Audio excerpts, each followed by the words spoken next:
ये बजट वर्तमान के सपनों को साकार करता है और भारत के उज्जवल भविष्य की नींव को सशक्त करता है।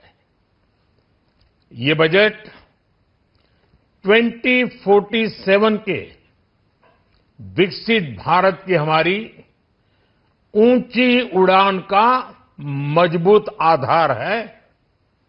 साथियों, आज भारत जिस रिफॉर्म एक्सप्रेस पर सवार है, इस बजट से उसे नई ऊर्जा, नई गति मिलेगी। जो पाथ ब्रेकिंग रिफॉर्म्स किए गए हैं,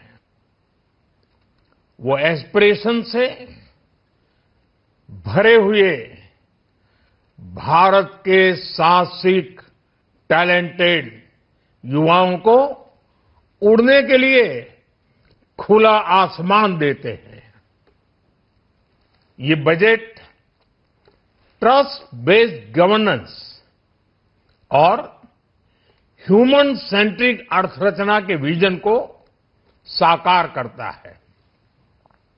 एक ऐसा यूनिक बजट है जिसमें फिस्कल डेफिसिट कम करने, इन्फ्लेशन कंट्रोल करने पर फोकस है और इसके साथ ही बजट में हाई कैपेक्स और हाई ग्रोथ का भी समन्वय है।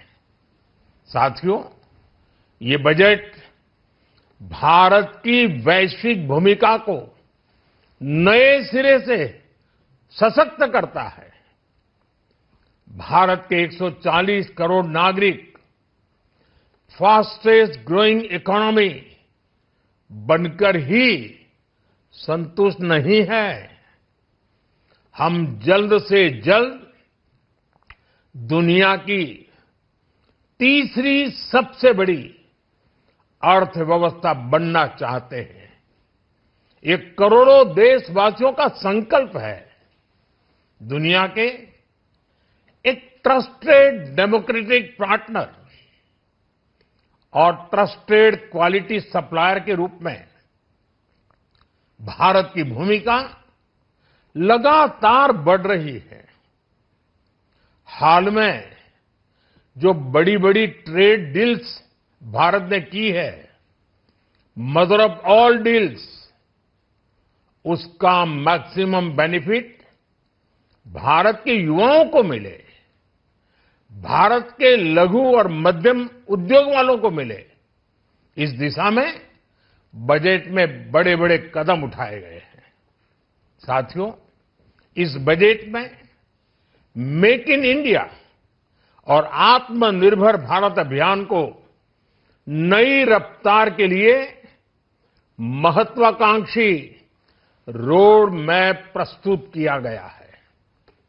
इस बजट में नई उभरती इंडस्ट्रीज यानी सनराइज सेक्टर्स को जिस मजबूती के साथ समर्थन दिया गया है, वह अभूतपूर्व है।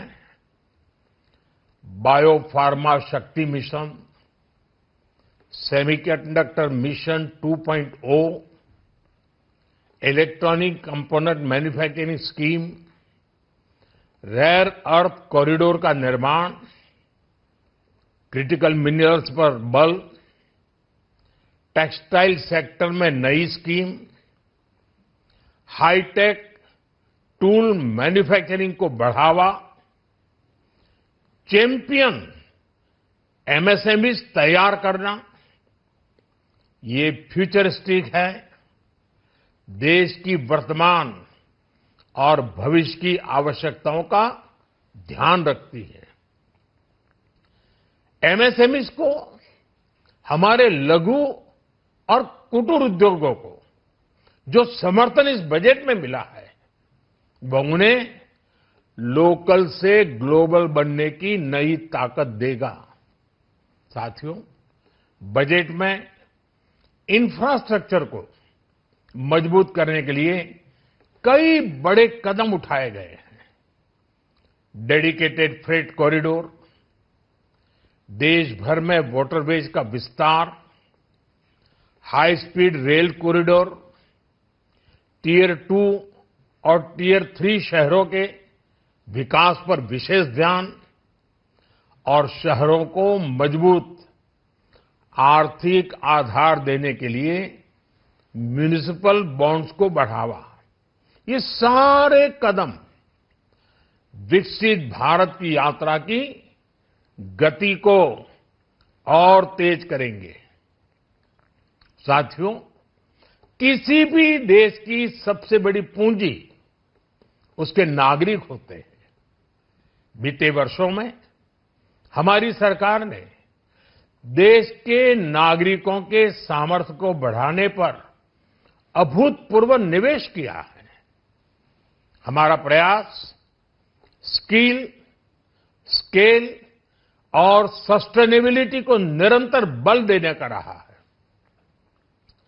जैसा कि आज पार्लियामेंट में निर्मला जी ने कहा है, यह युवा शक्ति बजट है। उसमें युवा की सोच भी है, युवा के सपने भी हैं, युवा का संकल्प भी है और साथ साथ युवा की गति भी है। बजट में जो प्रावधान किए गए हैं, उससे अलग अलग सेक्टर्स में लीडर्स, इनोवेटर्स और क्रिएटर्स तैयार होंगे। मेडिकल हब्स के निर्माण से, एलाइड हेल्थ प्रोफेशनल्स के माध्यम से, ऑरेंज इकोनॉमी यानी ऑडियो विजुअल गेमिंग को बढ़ावा देकर, पर्यटन को प्रोत्साहन देकर और खेलो इंडिया मिशन के माध्यम से युवाओं के लिए नए अवसरों के द्वार खुलेंगे। भारत को दुनिया का डेटा सेंटर हब बनाने के लिए टैक्स में बड़ी छूट की घोषणा भी की गई है। मैं भारत के युवाओं को विशेष तौर पर इस बजट की बहुत बहुत बधाई देता हूं, क्योंकि इससे एम्प्लॉयमेंट जनरेशन को बड़ा बूस्ट मिलेगा। मुझे बहुत खुशी है कि इस बजट में टूरिज्म और विशेषकर नॉर्थ ईस्ट में टूरिज्म को बढ़ावा देने के लिए भी ठोस कदम उठाए गए हैं। भारत के अलग अलग राज्यों को ताकतवर बनाकर संतुलित विकास की नींव भी इस बजट में मजबूत की गई है। साथियों, हमारे देश में 10 करोड़ से ज्यादा महिलाएं सेल्फ हेल्प ग्रुप से जुड़ी हैं और बड़ा सफल अभियान रहा है। महिलाओं द्वारा निर्मित, महिलाओं द्वारा संचालित सेल्फ हेल्प ग्रुप्स का आधुनिक इकोसिस्टम बने, बजट में इसे प्राथमिकता दी गई है। कोशिश यही है कि हर घर लक्ष्मी जी पधारे। हर जिले में छात्राओं के लिए नए हॉस्टल बनाने का अभियान भी शिक्षा को सुलभ बनाएगा। साथियों, भारत की कृषि, डेयरी सेक्टर, फिशरीज, इन्हें हमारी सरकार ने हमेशा सर्वोच्च प्राथमिकता दी है। इस बजट में भी नारियल, काजू, कोको और चंदन की पैदावार से जुड़े किसानों के लिए अनेक अहम कदम उठाए गए हैं। भारत विस्तार एआई, इस टूल से किसानों को उनकी भाषा में जानकारी मिलने से उन्हें बहुत मदद मिलेगी। फिशरीज और पशुपालन में उद्यमिता, उसको बढ़ावा देने से गांव में ही रोजगार और स्वरोजगार के और ज्यादा अवसर बनेंगे। साथियों, ये बजट एम्बिशियस भी है और ये बजट देश की एस्पिरेशन को भी एड्रेस करता है। मैं एक बार फिर निर्मला जी और उनकी पूरी टीम को इस फ्यूचरिस्टिक बजट के लिए, संवेदनशील बजट के लिए, गांव, गरीब, किसान का कल्याण करने वाले बजट के लिए बहुत बहुत बधाई देता हूं। बहुत बहुत धन्यवाद।